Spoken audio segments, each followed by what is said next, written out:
கரூர் மாவட்டத்தில் குடிநீர் கோரி காலி குடங்களுடன் பொதுமக்கள் சாலை மறியலில் ஈடுபட்டுள்ளனர். கூடுதல் விவரங்களை செய்தியாளர் கிருஷ்ணமூர்த்தி வழங்க கேட்கலாம். வணக்கம் கிருஷ்ணமூர்த்தி, கூடுதல் விவரங்கள். நிச்சயமாக கரூர் மாவட்டம் குளித்தலை அருகே ராணிமங்கலம் ஊராட்சிக்குட்பட்ட அரசு ஆரம்ப சுகாதார மையம் அருகே உள்ள கொசத் தெருவை சார்ந்த குடியிருப்பு பகுதிகள் அங்கு கடந்த 1 மாதங்களாக குடிநீர் வரவில்லை என அப்பகுதி பொதுமக்கள் காலி குடங்களுடன் பணிக்கம்பட்டி 4 வழி சாலையில் சாலை மறியலில் ஈடுபட்டு வந்தனர்.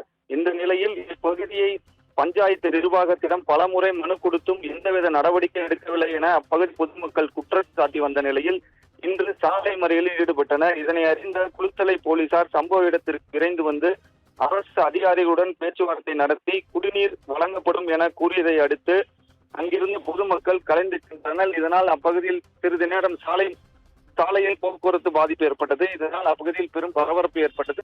கற்பகம். உங்கள் விவரங்களுக்கு நன்றி கிருஷ்ணமூர்த்தி.